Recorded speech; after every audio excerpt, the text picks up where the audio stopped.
আমাদের এই গল্পের জগতে আপনাদের সকলকে স্বাগত জানাই। আজও আমরা ব্যোমকেশ বক্সীর ফ্যানফিকশনের একটি নতুন গল্প নিয়ে হাজির হয়েছি। আজকের গল্পের লেখিকা শিল্পা বর্ধন। তাহলে চলুন আর দেরি না করে এবারে শুনে নেওয়া যাক আমাদের BP 2.0 এর আজকের ব্যোমকেশ বক্সীর ফ্যানফিকশনের গল্প, ব্যোমকেশ বক্সী ও নির্জন স্টেশনের হত্যা রহস্য।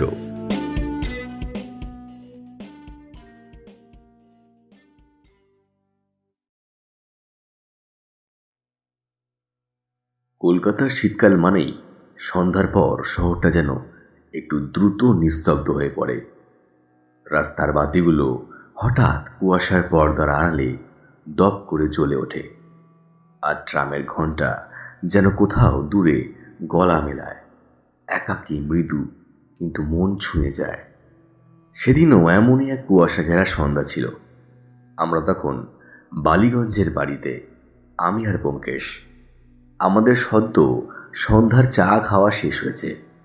শটান আর্মচেয়ারে হেলান দিয়ে ব্যোমকেশ পাইপে তামাক ঠেসে দিচ্ছে, আর তার চোখ দুটো দূরের দিকে, যেন ধোঁয়ার মধ্যে কোনো অদৃশ্য রহস্য ব্যোমকেশ দেখছে। আমি তখন হাতে একটা পত্রিকা নিয়ে বসে আছি। হঠাৎই ঘরের টেলিফোনটা বেজে উঠল।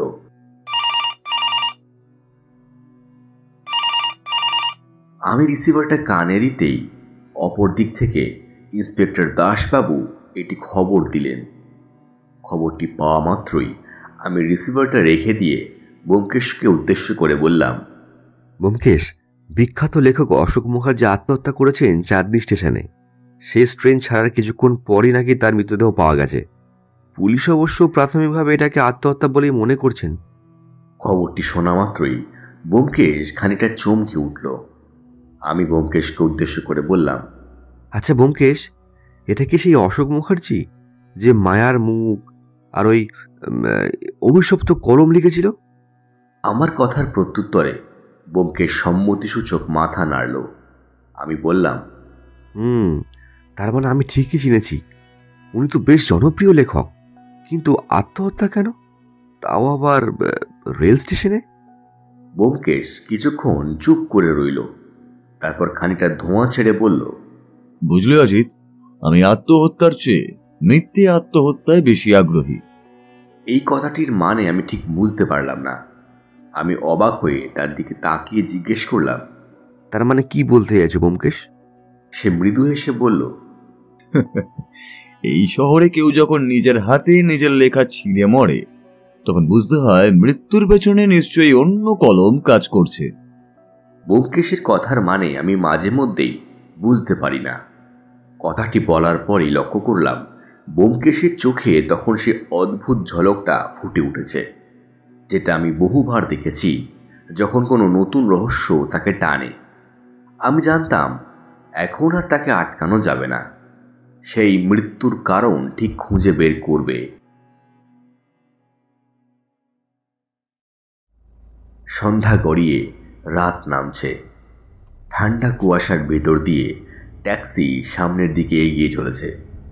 রাস্তার বাতিগুলো কুয়াশার পর্দায় ঝাপসা দেখাচ্ছে। আমি ট্যাক্সির জানলা থেকে বাইরের দিকে তাকিয়ে ভাবছিলাম, এই শহরের বুকের ভিতরেও কত অনুচ্চারিত রহস্য জমে আছে, যেগুলো হয়তো কোনো দিনও প্রকাশ পায় না। চাঁদনী স্টেশন। কলকাতার মধ্যেই এই স্টেশন অনেকটা লুপ্তপ্রায় জায়গা একটা। একসময় এই স্টেশনে ট্রেনের ভিড় সরগরম হয়ে থাকত, কিন্তু তা এখন প্রায় জনশূন্য। পুরনো লোহার গেট, খসে পড়া ছাউনি আর প্ল্যাটফর্মের বেঞ্চে ঘুমন্ত ভিখিরি, এই দৃশ্য এখন এই স্টেশনে দেখতে পাওয়া যায়। স্টেশনের সামনে এসে ট্যাক্সি থেমে গেল। চালক বলল, এইখানেই বাবু, চাঁদনী স্টেশন। ব্যোমকেশ গাড়ি থেকে নেমে একবার চারপাশে চোখ বুলিয়ে নিল, যেন এক ঝটকায় সে সব কিছু স্ক্যান করে নিল। আমি তখন গা ঢাকা কুয়াশার ভিতরে এক হালকা ভয়ের ছোঁয়া টের পাচ্ছি। প্ল্যাটফর্মে একটিমাত্র কেরোসিন লণ্ঠন টিম টিম করছে। তার আলোয় কিছুটা দূরে একটা ছায়া পড়েছে, জমাট, স্থির। সেটার কাছে গিয়ে দেখি পুলিশের পাহারায় একটা মৃতদেহ পড়ে রয়েছে। লাশের বুকের কাছে একটা ছেঁড়া পাণ্ডুলিপি, আর পাশে একটা রক্তমাখা ফাউন্টেন পেন। স্টেশনের টিকিট ক্লার্ক, একজন মধ্যবয়স্ক লোক, তিনি ভয়ে ভয়ে বললেন, রাতের শেষ ট্রেনটা ছাড়ার পরই হঠাৎ একটা চিৎকার শুনলাম সাহেব।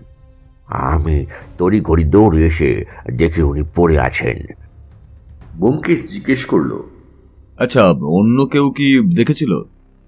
লোকটা মাথা নাড়ল। না বাবু, এখানে আর কে থাকবে এত রাতে? আমি শেষ ছিলাম। ব্যোমকেশ এবারে হাঁটু গেড়ে মৃতদেহটাকে পরীক্ষা করতে লাগল। লাশের শরীরের ভঙ্গি, চোখের কোণ আর পিনটার অবস্থান ব্যোমকেশ ভালো করে দেখল। তারপর উঠে দাঁড়িয়ে বলল, অজিত, তুমি দেখেছ? এই লেখাটা ছিঁড়ে ফেলা হয়েছে ডান দিক থেকে, কিন্তু মৃতের ডান হাতেও পেন। এখন বলো তো, একজন ডানহাতি মানুষ কি করে নিজের লেখা মাঝপথে ছিঁড়ে ফেলে, আবার কলম নামিয়ে আত্মহত্যা করতে যায়?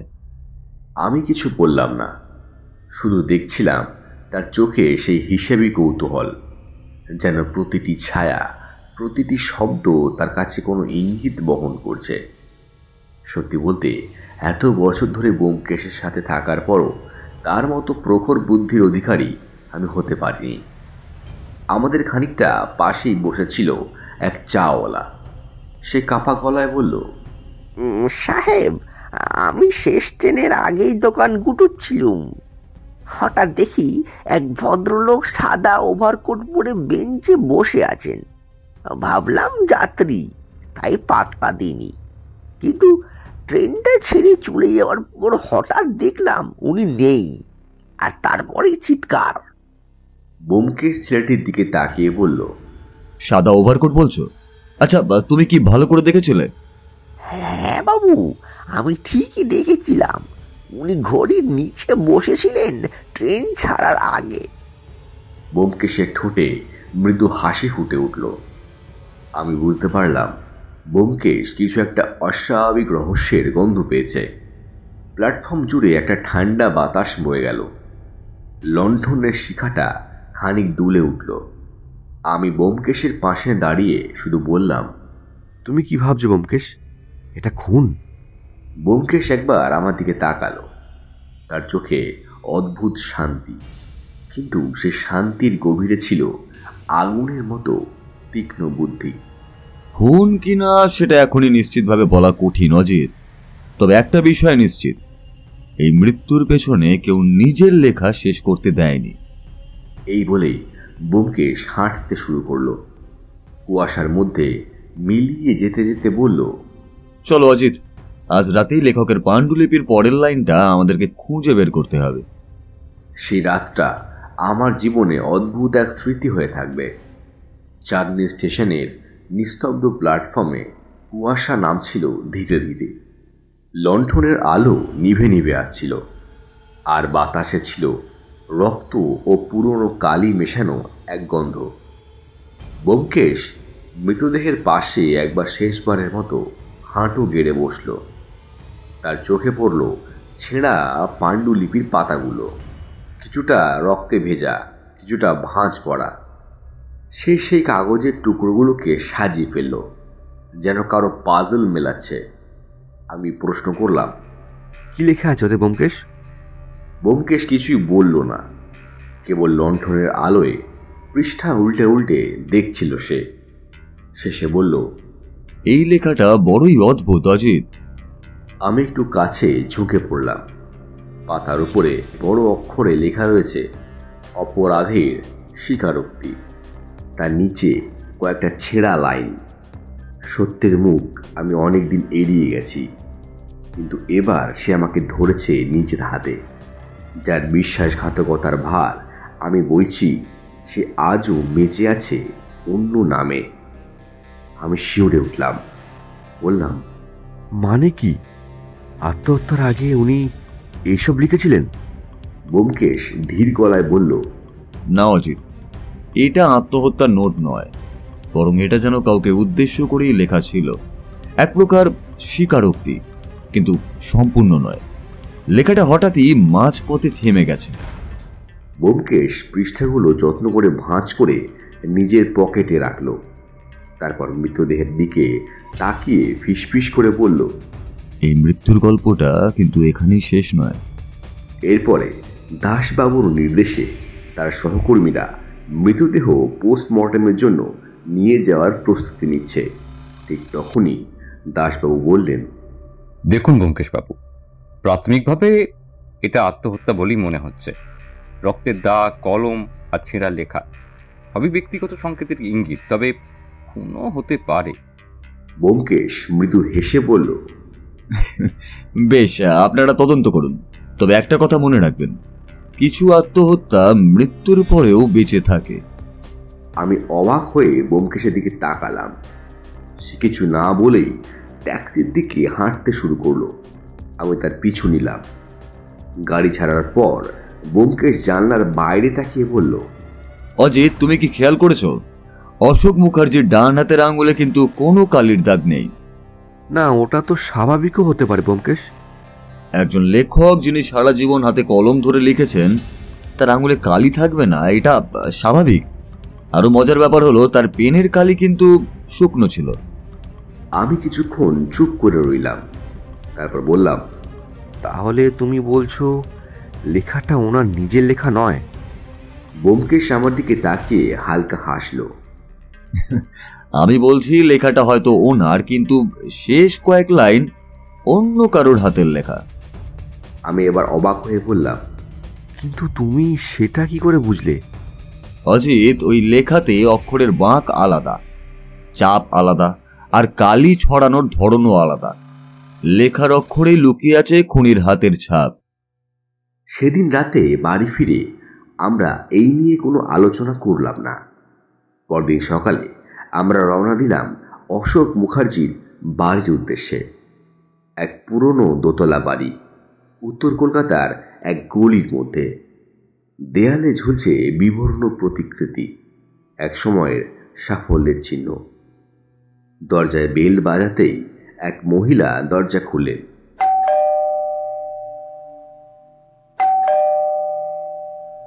সাদামাটা শাড়ি, চোখে ক্লান্তি, কিন্তু কণ্ঠে এক ধরনের শান্ত ভাব। তিনি বললেন, আপনারা নিশ্চয়ই পুলিশ থেকে এসেছেন, তাই তো? ব্যোমকেশ বলল, না, আমরা অশোকবাবুর কিছু পরিচিত মানুষ এবং আমরা গোয়েন্দা বিভাগের সাথেও যুক্ত। তাই অশোকবাবুর এই দুর্ঘটনার কথা শুনে আমরা সেই ব্যাপারে কিছুটা তদন্ত করতে এসেছি। এবার ওই মহিলা নিজের পরিচয় দিলেন। নমস্কার, আমি লীলা মুখার্জি, অশোক মুখার্জির স্ত্রী। তার কণ্ঠস্বরটা বিধ্বস্ত। আমরা তার চোখে এক অদ্ভুত আতঙ্ক লক্ষ্য করলাম, যেন উনি ভিতরে ভিতরে কিছু একটা জানে কিন্তু বলতে চায় না। ব্যোমকেশ লীলাদেবীকে উদ্দেশ্য করে বলল, আচ্ছা, অশোকবাবুর ঘরটা কি আমরা একবার দেখতে পারি? হ্যাঁ হ্যাঁ, নিশ্চয়ই, আসুন, আমার সাথে আসুন। এই বলে লীলাদেবী আমাদের নিয়ে গেলেন বাড়ির দোতলায় দক্ষিণ দিকের একটি ঘরের সামনে। ঘরে ঢুকতেই দেখি টেবিলের উপর রয়েছে এক পুরনো টাইপরাইটার, আর তার পাশে কিছু ছেঁড়া কাগজের টুকরো এবং ড্রয়ারের মধ্যে কিছু চিঠি। ব্যোমকেশ সেগুলোর মধ্যে থেকে একটা খাম বের করল, তাতে লেখা R.M। ব্যোমকেশ জিজ্ঞেস করল, এই RM, এটা কার নাম? লীলাদেবী কিছুক্ষণ চুপ থেকে তারপর বললেন, আমার স্বামী এক সময় এক প্রকাশকের সঙ্গে কাজ করতেন। ওনার নাম ছিল রণজিৎ মুখার্জি। উনিই হলেন এই RM। ব্যোমকেশ চুপ করে রইল। সে কেবল খামটা উল্টে পাল্টে দেখল ভিতরে একটা পুরনো চিঠি, আর তাতে লেখা, তুমি যদি এই লেখা প্রকাশ করো সব শেষ হয়ে যাবে। আমি জানি তুমি ভয় পাও না, কিন্তু মনে রেখো সত্যের কলম অনেক ধারালো। আর তার নিচের স্বাক্ষর রয়েছে ওই R.M। আমি চমকে উঠলাম। এই তো রীতিমতো হুমকির চিঠি ব্যোমকেশ। লীলাদেবী তখন ফিসফিস করে বললেন, হ্যাঁ, উনি এই চিঠিটা পেয়েছিলেন এই কয়েকদিন আগেই, কিন্তু এই চিঠির ব্যাপারে তিনি কাউকে কিচ্ছু বলতে চাননি। শুধু আমাকে একদিন বলেছিলেন, লীলা, আমি যা লিখেছি তা কেউ মেনে নেবে না। ব্যোমকেশ জানলার দিকে তাকিয়ে মৃদু গলায় বলল, চাঁদনি স্টেশনের কুয়াশা আর এই রহস্যের অন্ধকার এবার যেন একটু একটু করে পরিষ্কার হচ্ছে বলেই মনে হচ্ছে। সন্ধ্যার দিকে আমরা বাড়ি ফেরার পথ ধরলাম। দেখলাম গাড়ির ভিতর ব্যোমকেশ বেশ চিন্তিত মুখে বসে রয়েছে। আমি বললাম, কি ভাবছো তুমি ব্যোমকেশ? অজিত, আমি ভাবছি এই RM নামটা খুবই ইন্টারেস্টিং। মুখার্জি পদবি এক হলেও এদের সম্পর্কটা ঠিক কিরকম? আমি কিছুক্ষণ চুপ থাকার পর বললাম, আচ্ছা ব্যোমকেশ, তুমি কি ভাবছো ওই রণজিৎই কি খুনি? সে মৃদু হেসে বলল, না অজিত, এখনই কিছু বলছি না, তবে একটা জিনিস নিশ্চিত, খুনি চায়নি লেখাটা প্রকাশ পাক এবং সে কারণেই পাণ্ডুলিপি ছিঁড়ে ফেলেছে। কিন্তু শেষ পৃষ্ঠা যদি কোথাও থেকে যায়। মানে? লেখকরা কখনো একটা মাত্র কপি রাখেন না অজিত। যদি ওই লেখার কোনো ডুপ্লিকেট কপি থেকে যায় তাহলে এই রহস্যের উত্তরও সেখানে লুকিয়ে আছে। খানিকটা রাত হতেই গাড়ি আবারও গড়িয়ে চলল শীতের কুয়াশার ঢাকা রাস্তার মধ্যে দিয়ে। দূরে কোথাও একটা ট্রেনের হুইসেল বাজল, লম্বা, একাকী, যেন শহরের বুকের ভিতর দিয়ে সত্যির কোনো সংকেত পাঠালো। ব্যোমকেশ চোখ বন্ধ করলো, তারপর আস্তে আস্তে বলল, অজিত, সত্য কখনো কখনো ট্রেনের মতোই আসে, সময়ের আগেও আবার কখনো দেরিতেও। রাত তখন প্রায় 10টা পেরিয়ে গেছে। চাঁদনি স্টেশনের নির্জন প্ল্যাটফর্মে বাতাসে কেরোসিনের গন্ধ, দূরে কোথাও কুকুরের ডাক, আর মাথার উপরে ধোঁয়াটে আলোয় ঘূর্ণায়মান পতঙ্গের দল। আমি আর ব্যোমকেশ ইন্সপেক্টর দাসের ঘরে বসে আছি। টেবিলের উপর রাখা খুনের রিপোর্ট, কয়েকটা সাক্ষীর বিবৃতি, আর সেই রহস্যময় রক্তমাখা ট্রেন টিকিট 4739। ব্যোমকেশ চুপ করে টিকিটটার দিকে এক দৃষ্টিতে তাকিয়ে আছেন। আমি বললাম, ব্যোমকেশ, এই সংখ্যাটা নিয়ে কি তুমি কিছু আন্দাজ করেছো? সে ধীরে ধীরে বলল, হ্যাঁ অজিত, অশোক মুখার্জির মৃত্যুটা নিছকই আকস্মিক নয়। খুনি চেয়েছে যেন আমরা বুঝি এ মৃত্যু একটা বার্তা। টিকিটে লেখা সংখ্যাটা হয়তো তারই ইঙ্গিত বহন করছে। ব্যোমকেশের কথা শুনে আমি একেবারে চমকে উঠলাম। বললাম, তাহলে কি এটা কোনো কোড? ব্যোমকেশ মাথা নেড়ে বলল, 3টে সম্ভাবনা আছে অজিত। হয় এটা কোনো তারিখ, না হয় এটা কোনো ট্রেনের নাম্বার, না হয় এমন কিছু যা অশোক মুখার্জির সঙ্গে গভীরভাবে যুক্ত। ঠিক তখনই দাসবাবু ঘরে ঢুকলেন। তার হাতে একটা কাগজ। তার টেবিলের সামনে রাখা চেয়ারটাতে বসে তিনি বললেন, ব্যোমকেশবাবু, আপনি ঠিকই ধরেছিলেন। 4739 ডাউন নামে একটা লোকাল ট্রেন আছে, রাত 11:15 ছাড়ে। এটা চাঁদনি স্টেশন থেকে শেষ ট্রেন। ব্যোমকেশ মৃদু হাসল, বলল, তাহলে নিশ্চয়ই সংখ্যাটা কোনো শেষ ইঙ্গিত, কারণ খুনের সময় রাত প্রায় 10টা নাগাদ, মানে শেষ ট্রেন তখনও ছাড়েনি। আমি খানিকটা অবাক হয়ে বললাম, তাহলে খুনি এখানেই ছিল নাকি ট্রেনে ওঠার আগে পালিয়ে গেছে? ব্যোমকেশ চুপচাপ জানলার বাইরে তাকিয়ে রইল। তার ঠোঁটে একটা মৃদু হাসি লেগে রয়েছে।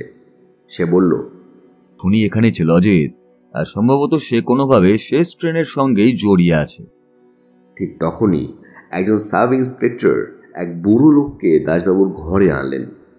স্যার, এই হচ্ছে হরিপদ। খুনের রাতে ও ডিউটিতে ছিল। হরিপদ একেবারে একজন সাধারণ দারোয়ান, কণ্ঠে তার গ্রাম্য টান। সে কাঁপা গলায় বলল, বাবু, ওই রাতে 10টার কিছু আগে দেখি একটা লোক টিকিট ঘরের দিক থেকে আসছে। গায়ে তার কালো কোট আর হাতে বাদামি ব্যাগ। অন্ধকারে তার মুখটা আমি ঠিক বুঝতে পারিনি, তবে তার ডান হাতে লালচে দাগ ছিল, যেন কোনো কাটা বা পোড়া। ব্যোমকেশ তার পুরো কথাটা মন দিয়ে শুনছিল। তারপর কি হলো? তারপর দেখি অশোকবাবু ওই বেঞ্চে বসে আছেন, যেখানে পরে ওনার লাশ পাওয়া যায়। আমি ভেবেছিলাম উনি হয়তো ট্রেনের অপেক্ষাতেই বসে আছেন, তার একটু পরই একটা দমকা বাতাসের ঝাপটা লাগলো, আর তাতেই লণ্ঠনের আলো নিভে গেল। আর তারপরে আলো জ্বালাতেই দেখি অশোকবাবু মাটিতে পড়ে আছেন, কিন্তু ওই লোকটার কোথাও নেই। ঘরে তখন একেবারে পিনপতন নীরবতা। বাতাসে কেরোসিনের হালকা ঝাঁঝ মিশে আছে। ব্যোমকেশ শান্ত স্বরে জিজ্ঞাসা করলেন, তুমি একেবারে নিশ্চিত যে ওই লোকটার ডান হাতেই দাগ ছিল? হ্যাঁ বাবু, একদম কবজির কাছে। ব্যোমকেশ নোটবুকে কিছু একটা লিখে রাখলো, তারপর বলল, অজিত, আমরা কাল সকালেই আবার একবার অশোক মুখার্জির বাড়িতে যাব। এই মৃত্যুর সূত্র হয়তো ওনার অতীতেই লুকিয়ে আছে। ব্যোমকেশের কথার প্রত্যুত্তরে আমি বললাম, তোমার কি মনে হচ্ছে খুনি কি অশোকবাবু চিনতেন? ব্যোমকেশ ধীর কণ্ঠে উত্তর দিল, না অজিত, শুধু চিন্ত নয়, বরং একসময় ওই খুনি অশোকবাবুর খুব কাছের কেউই ছিল। খুনির ডান হাতে দাগ, টিকিটে লেখা শেষ ট্রেনের নাম্বার, সব মিলিয়ে মনে হচ্ছে কেউ একটা অভিযোগের প্রতিধ্বনি রেখে গেছে। ঠিক তখনই বাইরে থেকে ট্রেনের সিটি বাজল। রাত 11:15। 4739 ডাউন ছাড়ছে চাঁদনি স্টেশন থেকে। ব্যোমকেশ জানলার দিকে তাকিয়ে মৃদু স্বরে বলল, অজিত, ওটাই সেই ট্রেন, অশোক মুখার্জির জীবনের শেষ ইঙ্গিত। খুনি হয়তো সেই ট্রেনের সঙ্গে কোথাও যুক্ত, আর কালই আমরা সেটা খুঁজে বের করব। সেদিন রাতে আমরা বাড়ি ফিরে এলাম। গোটা রাস্তা জুড়ে ব্যোমকেশ একটা কথা বলল না। তার দিকে তাকিয়ে দেখলাম সে এক মনে জানলা দিয়ে বাইরের দিকে তাকিয়ে কি যেন অনবরত ভেবে চলেছে। আমরা বাড়িতে এসে পৌঁছলাম তখন ঘড়ির কাঁটা রাত 12টা ছাড়িয়েছে। বাড়ি ফিরে আমরা যে যার ঘরে চলে গেলাম। সেদিন অনেক রাত অবধি ব্যোমকেশের ঘরে আলো জ্বলছিল। হয়তো সেই কেসটা নিয়েই কিছু ভাবনা চিন্তা করছিল। পরদিন ঠিক বেলা 11টা নাগাদ আমরা তৈরি হয়ে বেরিয়ে পড়লাম অশোক মুখার্জির বাড়ির উদ্দেশ্যে। বাড়ির সামনে পৌঁছে দেখলাম বাড়ির সদর দরজা ভেজানো রয়েছে। বাড়ির একজন চাকরকে দেখতে পেয়ে লীলা দেবীর কথা জিজ্ঞাসা করায় সে জানালো লীলা দেবী ওপরে আছেন। আমরা তাই দোতলায় অশোক মুখার্জির ঘরের সামনে গিয়ে দাঁড়াতেই দেখি দরজাটা অর্ধেক ভেজানো রয়েছে। দরজাটা ঠেলতেই দেখা গেল ঘরের এক কোণায় দাঁড়িয়ে আছে লীলা দেবী। তার মুখ ফ্যাকাশে, চোখ লাল, আর হাতে একখানা সাদা কাপড়ের প্যাকেট। আমাদের দিকে লীলা দেবী চমকে উঠলেন। ব্যোমকেশ শান্ত স্বরে জিজ্ঞেস করল, ওই প্যাকেটে কি আছে লীলা দেবী? লীলা দেবী এক প্রকার দ্বিধাগ্রস্ত হয়ে প্যাকেটটা নামিয়ে রাখলেন টেবিলে। সেটা খুলতেই ভেতর থেকে বেরিয়ে এলো একটা ছেঁড়া চিঠি, কিছু পুরনো কাগজ আর একটা ছোট সোনার লকেট। ব্যোমকেশ সেটা তুলে নিয়ে নিঃশব্দে খুলল। ভেতর এক যুবকের ছবি, কিন্তু সেটা অশোক মুখার্জির নয়। ব্যোমকেশ বলল, এই লোকটি কে লীলা দেবী? লীলা দেবী ফিসফিস করে বলল, আগে আমার ছোটবেলার বন্ধু সুধাংশু পাল। রণজিৎ, সুধাংশু, অশোক আর আমি একসাথেই কলেজে পড়তাম। যদিও সুধাংশুর সাথে আমার অনেক আগে থেকেই পরিচয় ছিল, তো এই কলেজে পড়াকালীনই আমার অশোকের সাথে পরিচয় হয়, আর সেখান থেকেই পরবর্তীকালে আমাদের বিয়ে। ব্যোমকেশ জিজ্ঞেস করল, আচ্ছা, এই সুধাংশু বা রণজিৎ মুখার্জি এরা এখন কোথায়? সুধাংশু তো বহু বছর আগে একবার নিখোঁজ হয়ে গেছিল। সবাই ধরে নিয়েছিল যে ও মারা গেছে, কিন্তু এই তো কয়েক বছর আগেও ফিরে এসেছে। আর রণজিৎ তো মারা গেছে অনেক দিন হলো, বলা যেতে পারে ও আত্মহত্যা করেছে। তবে রণজিৎ মারা যাবার কিছু মাসের মধ্যেই সুধাংশু ফিরে আসে, আর ওই অশোকের সাথে চিত্রমালা পাবলিকেশনের দায়িত্ব নেয়। মারা গেছে? না, হয়তো সে এখনো বেঁচে আছে অন্য নামে। আচ্ছা লীলা দেবী, রণজিৎ বাবুর হাতে কি কোনো দাগ ছিল, মানে কোনো কাটা বা পোড়া জাতীয় কিছু? হ্যাঁ হ্যাঁ ছিল তো, একটা লালচে ওই পোড়া মতো একটা দাগ ছিল। আসলে একবার রণজিতের একটা গাড়িতে অ্যাক্সিডেন্ট হয়, আর তারপর থেকেই ওই দাগটা ওর হাতে রয়ে গেছিল। কিন্তু হঠাৎ আপনি এই কথা জিজ্ঞাসা করছেন কেন বলুন তো? কিছু না, আপনি বুঝবেন না লীলা দেবী, তদন্তের স্বার্থে আমাদের অনেক কিছুই জানতে হয় আর কি। আমি অবাক হয়ে জিজ্ঞেস করলাম, তার মানে তুমি কি বলতে চাইছো আর এম মানে রণজিৎ মুখার্জি নয়? ব্যোমকেশ শান্ত কণ্ঠে বলল, একদমই তাই। এই কেসে সবকিছু ঘুরছে সেই 3টে অক্ষরের চারপাশেই। আর এম মানে রেভেন্যান্ট ম্যান, মৃত বলে যাকে আমরা ভাবি সেই ফিরে এসেছে। এমন সময় বাইরে সদর দরজায় কড়া নাড়ার শব্দ পাওয়া গেল। দরজা খুলে দেখা গেল ইন্সপেক্টর দাসবাবু এসে দাঁড়িয়েছেন। তার মুখে অদ্ভুত গম্ভীর ভাব। তিনি বললেন, ব্যোমকেশবাবু, আজ ভোরে চাঁদনি স্টেশনের পাশে এক অজ্ঞাত পুরুষের মৃতদেহ পাওয়া গেছে, আর তার পকেট থেকে একটা কাগজ পাওয়া গেছে। সেখানে লেখা আছে, ফর ব্যোমকেশ বক্সী। এই কেসের নতুন মোড় আমাকে একেবারে অবাক করে দিল। লীলা দেবী মুখ চেপে বসে পড়লেন। ব্যোমকেশ টেবিলে রাখা লকেটটা শক্ত করে ধরল। তারপরে ধীরে ধীরে বলল, চলো অজিত, খেলার আসল পর্বটা তাহলে এখন থেকেই শুরু হোক। ব্যোমকেশ, আমি আর দাসবাবু অশোকবাবুর বাড়ি থেকে বেরিয়ে চাঁদনি স্টেশনের উদ্দেশ্যে রওনা দিলাম। শীতকালের দিন ছোট হওয়ায় বিকেল নামতেই সূর্য অস্ত গিয়ে চারিদিকটা অন্ধকারে ডুবে গেল, আর সাথে ঠান্ডার পরিমাণটাও যেন বাড়তে লাগলো। ট্যাক্সির জানলা বন্ধ থাকা সত্ত্বেও ফাঁক ফোকর দিয়েই ঠান্ডা হাওয়া এসে যেন আমাদের শরীরে বিঁধেছিল। রাস্তাগুলো খানিক ফাঁকা, আর মাঝে মাঝে কুয়াশার ভেতর দিয়ে ট্রাম লাইনের উপর আলো পড়ে আবার মিলিয়ে যাচ্ছে। দাসবাবুর পুলিশের জিপটা আমাদের আগে আগেই যাচ্ছিল। ব্যোমকেশ অনেকক্ষণ চুপ করে রয়েছে দেখে আমি বললাম, ব্যোমকেশ, তুমি কি সত্যিই বিশ্বাস করছো যে এই মৃতদেহটার সঙ্গে অশোক মুখার্জির মৃত্যুর সম্পর্ক আছে? ব্যোমকেশ জানলার বাইরে তাকিয়ে বলল, অজিত, আমি বিশ্বাস নয়, অনবরত প্রমাণ খুঁজে যাচ্ছি। অশোক মুখার্জি মারা গেছে, কিন্তু তার মৃত্যু কেবল একটি পরিণতি। এখন যে দেহটা আমরা দেখতে যাচ্ছি সেটা সেই ঘটনার উৎসও হতে পারে। দাসবাবুর পুলিশের জিপটা হঠাৎ থামতেই আমাদের সম্বিত ফিরল।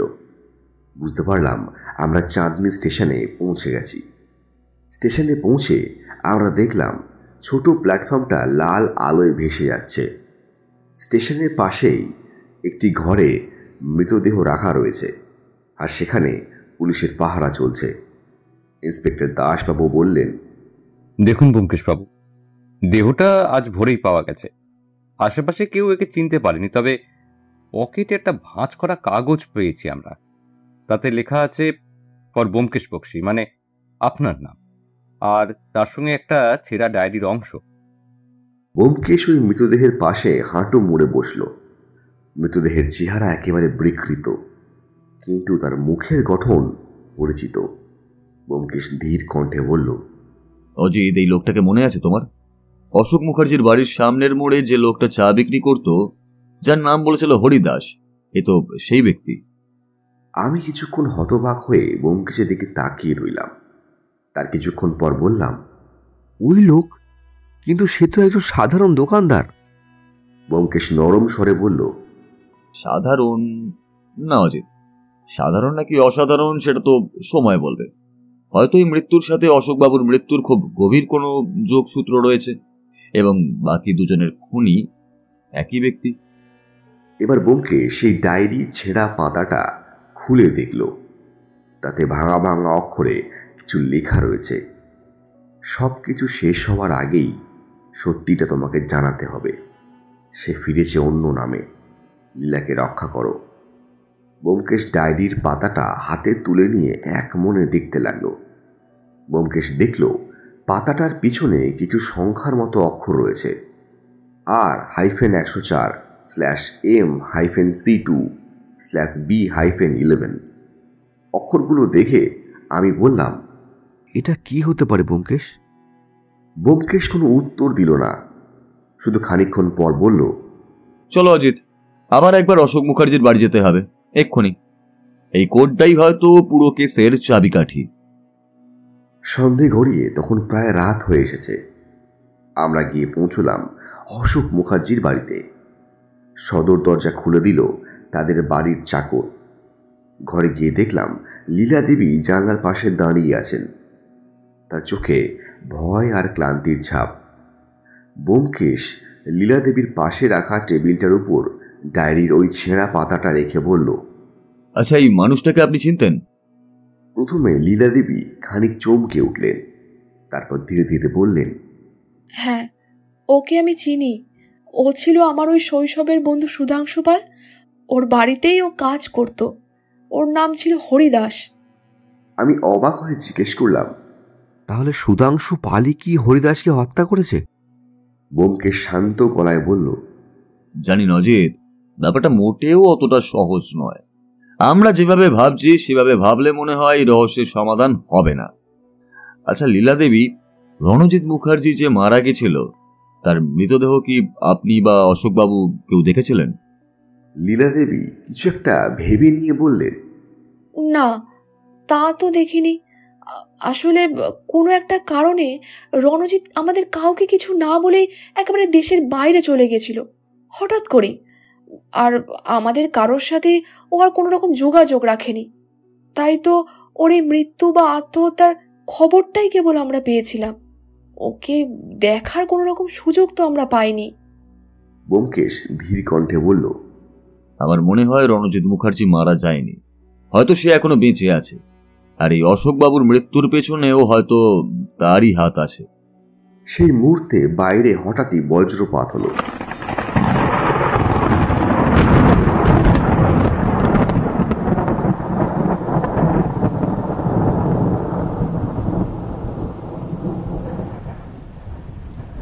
ঘরের আলো একবার ঝলসে উঠে নিভে গেল, আর দূর থেকে শোনা গেল রেল লাইনে ট্রেন ছাড়ার শব্দ।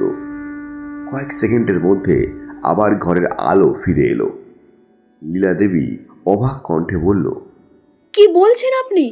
কিন্তু সেটা কি করে সম্ভব? আর তাছাড়া তো রণজিৎ অশোকের খুব ভালো বন্ধু ছিল। ব্যোমকেশ মৃদু হেসে বলল, বন্ধু নাকি শত্রু সেটা তো সময় বলবে লীলা দেবী। এই অজিত, চলো, যেই খেলা শুরু হয়েছে এখন তার শেষ অধ্যায় আসতে চলেছে। এর শেষ আমরা খুব শীঘ্রই করব। ব্যোমকেশ ওই কাগজের পিছনে লেখা ওই সংখ্যাগুলোকে বারবার পড়ছিল। R-1/M-C2/B-11। আমি এক প্রকার কৌতূহল বশত জিজ্ঞেস করলাম, আচ্ছা ব্যোমকেশ, এটা ঠিক কিরকম কোড হতে পারে? ব্যোমকেশ আঙ্গুল দিয়ে টেবিলের উপর রাখা ছোট মানচিত্রটার দিকে ইশারা করল এবং বলল, অজিত, এটা মনে হচ্ছে চিত্রমালা পাবলিকেশনসের বই ও সংরক্ষণ পদ্ধতি। প্রিন্টিং অফিসে প্রতিটি খসড়ার কপি, কার্বন এবং সাবস্ক্রাইবার রেকর্ড আলাদা আলাদা সেলফে ও বাক্সে রাখা হতো এবং সেগুলো রেফারেন্স কোড এমনভাবেই লেখা হতো। আর হয়তো রেজিস্টার, এম হয়তো মাইক্রোফিল্ম বা ম্যাগাজিন, মানে সবকিছু মিলিয়ে এটা হয়তো কোনো লোকেশন রেফারেন্স। ব্যোমকেশ থামল। তার চোখে আমি দেখলাম সেই বিশেষ তীক্ষ্ণতা, যা দেখে আমি বুঝতে পারলাম যে উত্তর তার হাতের নাগালে। ব্যোমকেশ বলল, অজিত, কাল সকালেই আমরা চিত্রমালা অফিসে যাব। আর 104 সম্ভবত তাদের আর্কাইভ রুমের একটা বাক্সের নাম্বার। যদি সেখানে গেল এই ডুপ্লিকেট কার্বন কপি পাওয়া যায় তাহলেই সব জট খুলে যাবে। ব্যোমকেশের কথা মতোই সেদিন রাতে আমরা অশোক মুখার্জির বাড়ি থেকে ফিরে এলাম এবং পরদিন সকাল হতেই আমরা চিত্রমালা পাবলিকেশনের অফিসের দিকে রওনা দিলাম। রণজিৎ মুখার্জি অফিস, যার তত্ত্বাবধানের দায়িত্বে আছেন সুধাংশু পাল, শহরের এক পুরনো প্রিন্টিং ও প্রকাশনা হাউস। সেখানে সেরকম একটা ভিড় ছিল না। অফিসের লোকজন প্রথমে অনীহা দেখালেও ব্যোমকেশ তার নিজের পরিচয় দিতেই তারা দ্রুত সহযোগিতা করল। পাবলিকেশনের আর্কাইভ রুমে ঢুকেই নানা কাগজের গন্ধ, পুরনো কভার পেজ আর সারি সারি কাগজে ভর্তি বাক্স দেখা গেল। অফিসেরই কিছু লোকজন ধারাবাহিক তালিকা দিয়ে দেখালো R-101, R-102, R-104, বাক্সটা আগের কিছু বছর ধরে উঁচু শেলফে রাখা। আমরা সেই বাক্স খুললাম। বাক্সের ভিতরে পুরনো কাগজের ভাঁজে টাইপ করা খসড়া, কার্বন কপি, চিঠির খাম। ব্যোমকেশ চোখ বুলিয়ে বুলিয়ে সেই খসড়ার পাতা উল্টালো এবং ফিসফিস করে বলল, ওই ডায়েরির ছেঁড়া পাতাটা ছিল অশোক মুখার্জির পাণ্ডুলিপিরই কার্বন কপি, কিন্তু এই শেষ কপির পাতাটা ভিন্ন কোনো কলমের ছাপেই লেখা। পাতার পিছন দিকে ছিল সেই কোড, অর্থাৎ MC2, এবং ছেঁড়া অংশে B11, অর্থাৎ যে খসড়া প্রকাশিত হয়েছিল সেটার একটা ডুপ্লিকেট কপি এখানে সংরক্ষিত ছিল। সেই খসড়ার মধ্যে থেকে ব্যোমকেশ খুঁজে পেল একটি পাণ্ডুলিপির একটা অংশ, যেখানে অশোক মুখার্জির নিজের হাতের লেখাও কিছু অংশে ছিল, কিন্তু নিচের অংশে কেউ আরেকটি হেফাজত লিপি লিখে রেখেছিল। আর সেই অংশে ছিল কিছু স্বীকারোক্তি। লাইনগুলো পড়ার সঙ্গে সঙ্গেই ব্যোমকেশের চোখে আগুন জ্বলল। সে ধীরে ধীরে আরেকটি পাতা উল্টালো। সেখানে ছিল এটি সংকেতের মতো লেখা, স্টোর রুম B11। আমি জিজ্ঞেস করলাম, তুমি কি ভাবছো, এই B11 এর মানে কি? ব্যোমকেশ জানলার দিকে তাকালো, তারপর আবার আমার দিকে তাকিয়ে বলল, B11 হলো এই পাবলিকেশনসের পুরনো সাবস্ক্রাইবার বাক্সের নাম্বার। সেখানে সাধারণত সম্পাদকীয় চিঠি, লেখকের প্রাইভেট খসড়া ও ইনওয়ার্ড চিঠি রাখা হতো। যদি সেখানে অশোক মুখার্জির কোনো ডুপ্লিকেট কপি থেকে থাকে, অর্থাৎ যে কপি থেকে তিনি লেখালেখি শুরু করেছিলেন, তাহলে সেখানেই আছে সত্যের শেষ পাতা। আমরা তৎক্ষণাৎ অফিসের কর্মচারীদের B11 বাক্সের তালিকা চেক করতে লাগলাম। অফিসের একজন বয়স্ক কর্মচারী, যিনি এসবের দায়িত্বে আছেন, তিনি প্রথমে একটু নারাজ হলেও পরে আমাদের চাপে পড়ে সহযোগিতা করতে বাধ্য হলেন। B11 এর বাক্স খুলতেই মিলল একটা পুরনো খাম, ভেরিফিকেশন নথি আর কয়েকটি মলাটে মোড়া কাগজ, এবং তার মধ্যে সর্বশেষ এক পাতার ওপরের কোণ থেকে ছেঁড়া একটা ডকুমেন্ট, আর ছেঁড়া অংশে লেখা সেই লাইনটি, আমি জানি সে বেঁচে নেই, কিন্তু তার নামেই এখনো আমার লেখা বিক্রি হয়। আমি জিজ্ঞেস করলাম, কেন কেউ এই কপি লুকিয়ে রেখেছিল, আর কার জন্যই বা লুকিয়ে রেখেছিল? ব্যোমকেশ কণ্ঠে তার স্বভাবসিদ্ধ শান্ততা রেখে বলল, অজিত, এখানে দুটো জিনিস স্পষ্ট। প্রথমত, অশোক মুখার্জি সত্যি কারোর লেখা নিজের নামে প্রকাশ করছিল, আর দ্বিতীয়ত, কোনো না কোনো কারণে সেই স্বীকারোক্তি এই কাগজে লেখা হয় এবং পরে কেউ সেটাকে এখানে লুকিয়ে রাখে। কেউ কি এভাবে নিজের বিরুদ্ধে স্বীকারোক্তি লিখে রেখে দেয়? ব্যোমকেশ ভুরু কুঁচকে বলল, বেশিরভাগ সময় স্বীকারোক্তি লেখা হয় সেই ভয় থেকে। যে কেউ যদি জানিয়ে দেয়, তাহলে সেই সত্যের প্রকাশ হয়তো কোনো ক্ষয়ক্ষতি করতে পারে। এই কেসে অশোক মুখার্জি হয়তো নিজের অপরাধ মেনে নেওয়ার জন্যই কিছু লিখেছিলেন, কিন্তু তিনি শেষ পর্যন্ত তা প্রকাশ করতে পারেননি। আর যিনি সেটা জানতেন, তিনি ওই কাগজটা যাতে প্রকাশ না পায়, এই জন্য তিনি সেটাকে লুকিয়ে রেখেছিলেন। আমরা চিত্রমালার অফিস থেকে বাইরে বেরিয়ে এসে থামলাম। রাস্তায় হালকা কুয়াশা আর ট্রামের ধীর গতির শব্দ। আমি আর ব্যোমকেশ একে অপরের দিকে চেয়ে থাকলাম। দুজনেরই মনে বাড়তি তীব্র ঘৃণা ও রহস্যের আগুন জেগে উঠল। ব্যোমকেশ ধীরে ধীরে বলল, অজিত, এই কাগজখানা যদি আমরা প্রকাশ করি, রণজিৎ মুখার্জির মানে RM নাম সঙ্গে সঙ্গে মানুষের সামনে চলে আসবে। তবে মনে রেখো, নাম বললেই সব শেষ হয় না। খুন কে করেছে সেটা আমাদের প্রমাণ করতে হবে, আর প্রমাণটি হয়তো এই ডুপ্লিকেট পাণ্ডুলিপির অদূরেই লুকিয়ে আছে। কেউ সেটি কোথাও সরিয়ে রেখেছে। তার কথায় আমি ফিসফিসিয়ে বললাম, তাহলে পরের ধাপ? ব্যোমকেশ তার চোখে এক মৃদু স্থিরতা রেখে বলল, আগামীকাল আমরা লীলা দেবীকে সুরক্ষা দেব।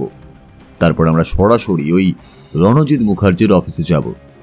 সে যে আসলে সুধাংশু পাল নয়, রণজিৎ মুখার্জি যে সুধাংশু পাল হয়ে ফিরে এসেছে, সেটা আমাদের প্রমাণ করতে হবে। আর যদি সে পালানোর চেষ্টা করে, তাহলে ওই রাতে শেষ ট্রেনই ওকে ধরবে। চাঁদনি স্টেশনের চারপাশে আজ কুয়াশা যেন আরো ঘন। বাতাসে ভেসে আসছে গরম কয়লার গন্ধ। হয়তো কোথাও স্টেশনে চাওয়ালার কেটলিতে চা এখনো ফুটছে। কিন্তু শহরের নিস্তব্ধতা আজ অন্যরকম, যেন এই রাতটা কোনো অঘটনের অপেক্ষায় আছে।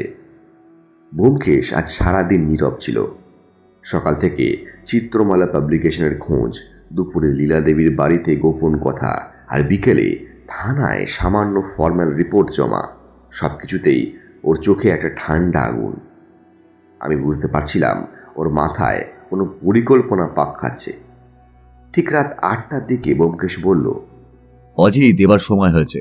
সবাইকে ডাকা হয়েছে, লীলা দেবী, সুধাংশু পাল আর স্টেশন মাস্টার দত্তবাবুকে। আমরা সবাই চাঁদনি স্টেশনের ওয়েটিং রুমেই মিলিত হব। যে মানুষটা সকাল থেকে একটাও কথা বলেনি, এমনকি তার মাথায় কি চলছে তাও কাউকে বুঝতে দেয়নি, সে হঠাৎই এত রাতে এরকম একটা প্রস্তাব দেওয়ায় আমি একেবারে অবাক হয়ে বললাম, এই এত রাতে, আর ওই নির্জন স্টেশনে? ব্যোমকেশের মুখে খানিক মৃদু হাসি দেখা গেল। দেখে মনে হলো সে যেন এই রহস্যের জটের সমাধান করে ফেলেছে। তার মুখে সেই রকমই একটা আত্মবিশ্বাস আমি লক্ষ্য করলাম। সে বলল, যেখানে সত্য লুকিয়েছিল, সত্যকে সেখানেই প্রকাশ করতে হবে অজিত। চাঁদনি স্টেশন 1950-এর দশকের শহরের এক প্রান্তে হারিয়ে যাওয়া এক স্টেশন। ট্রেন এখন কদাচিৎ আসে। ঘড়ির কাঁটা থেমে আছে 8:34। যে সময়ের পরেই সেই রাতে অশোক মুখার্জির দেহ পাওয়া গিয়েছিল। স্টেশনের ওয়েটিং রুমে একটা বড় টেবিল, তার উপর ব্যোমকেশ আগেই সাজিয়ে রেখেছে কয়েকটা জিনিস। অশোক মুখার্জির ফাউন্টেন পেন, যা রক্ত মুছে পরিষ্কার করা হয়েছে, ছেঁড়া পাণ্ডুলিপির মূল অংশ, ডুপ্লিকেট কার্বন কপি, আর B11 খামের ভিতর থেকে পাওয়া আসল চিঠি। লীলাদেবী আসতেই মুখ ঢেকে কাঁদছিলেন, আর সুধাংশু পাল ছিলেন ধীর স্থির, কিন্তু তার মুখে অদ্ভুত টান। তার চোখ এদিক ওদিক ঘুরছে, যেন কেউ কিছু একটা বলে ফেলবে এই ভয় তার মধ্যে দানা বাঁধতে শুরু করেছে। ব্যোমকেশ ধীর স্বরে বলল, সবাই বসুন। আজ আমরা এক পুরনো সত্যকে সামনে আনব, যেটা কেউ লুকিয়ে রাখতে চেয়েছিল, আর যার জন্য দুজন মানুষ প্রাণ হারিয়েছে। ব্যোমকেশ হাত বাড়িয়ে ফাউন্টেন পেনটা তুলে নিল, তারপর বলল, এই কলমটা শুধু একটা লেখার যন্ত্র নয়, এটা হয়তো একটা খুনের অস্ত্র। যদি না এর ভিতরে থাকা কালিতে বিষ মিশ্রিত থাকত। সুধাংশু পাল অবাক হয়ে উঠল। বিষ? হ্যাঁ, আমি কলমের নিবের ফাঁকে সামান্য শুকনো কালি পরীক্ষা করেছিলাম। তাতে মিশ্রিত ছিল পটাশিয়াম সায়ানাইড। অশোক মুখার্জি সেই কলম দিয়ে লেখার সময় বিষ শরীরে ঢুকে পড়ে, কিন্তু কালি মিশিয়ে বিষ ঢোকানো, এটা তো সাধারণ আত্মহত্যার উপায় নয়, বরং এটা একটা পরিকল্পিত হত্যা। সবাই নিস্তব্ধ। লীলা দেবী চিৎকার করে বললেন, তাহলে তার মানে সত্যি কেউ ওকে খুন করেছে, আর সেটাও ওর কাছেরই কেউ? ব্যোমকেশ স্থির কণ্ঠে বলল, ঠিক তাই, আপনি একদম ঠিকই ধরেছেন লীলা দেবী। কিন্তু আরো ভয়ঙ্কর হলো, খুনের উদ্দেশ্য ছিল সত্যকে চিরতরে মুছে ফেলা।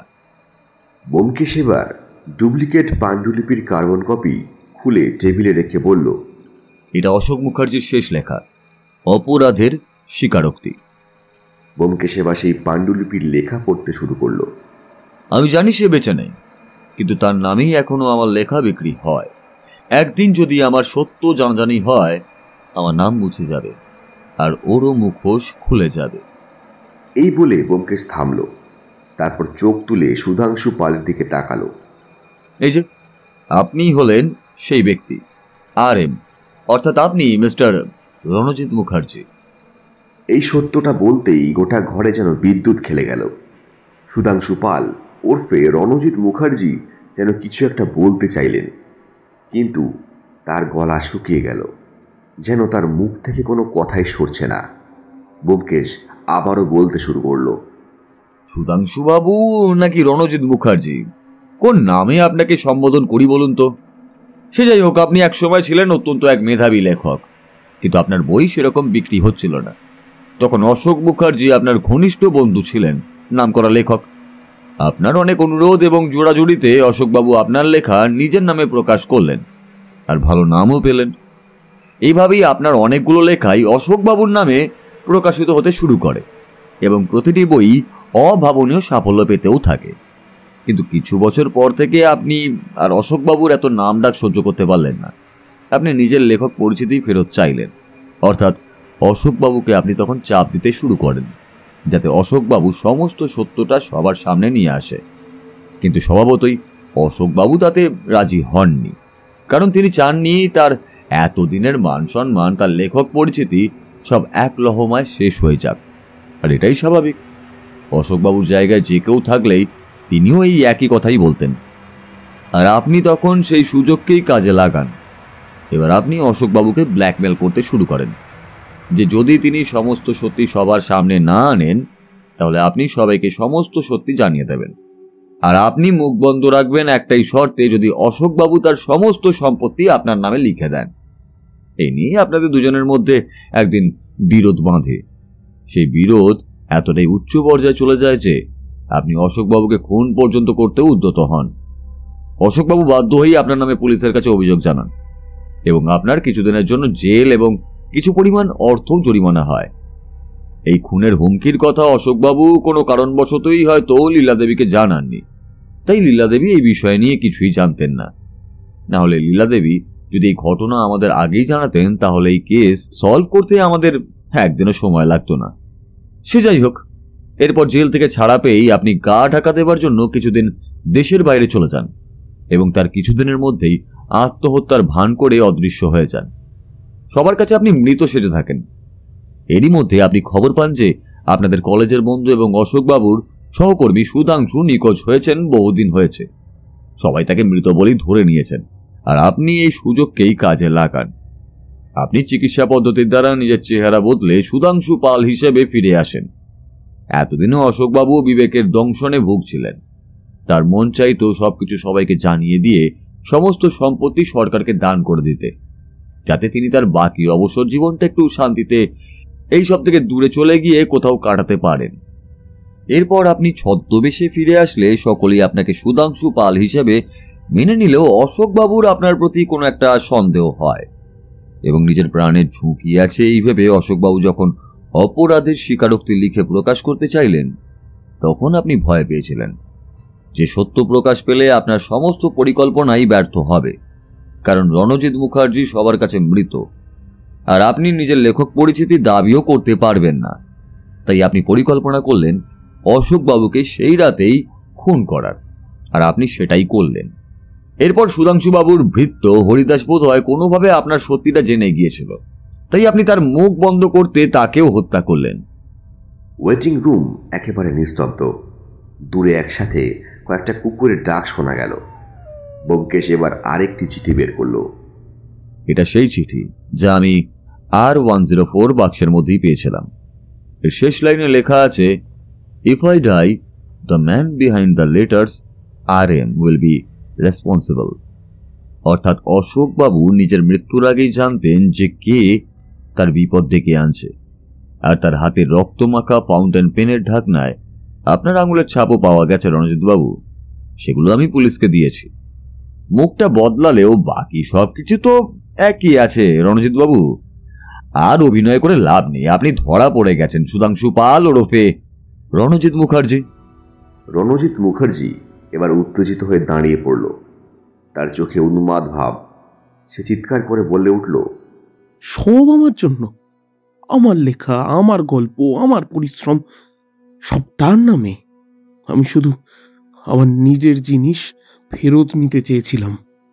ব্যোমকেশ শান্ত কণ্ঠে বলল, আর তাই বলে নিজের জিনিস ফেরত নিতেই আপনি ওকে খুন করলেন? সত্যি বলতে আপনি শুধু একজনকে মারেননি, শব্দের ভিতরে থাকা মানবতাকেও আপনি মেরে ফেলেছেন। রণজিৎবাবু ভেঙে পড়লেন। লীলা দেবী চিৎকার করে উঠলেন। আমি বাইরে গিয়ে পুলিশকে ইঙ্গিত দিলাম। রণজিৎ বাবুকে গ্রেপ্তার করার সময় স্টেশনের ঘড়িটা হঠাৎ করেই টিক করে উঠল। বছরের পর বছর বন্ধ থাকা সেই ঘড়ি আবার চলতে শুরু করলো। ব্যাপারটা বড়ই আশ্চর্যজনক। কাঁটা এগিয়ে গেল 8:35।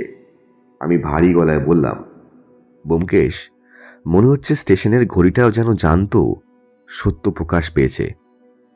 রাতের শেষ ট্রেন ছাড়ার সময় হয়ে এসেছে।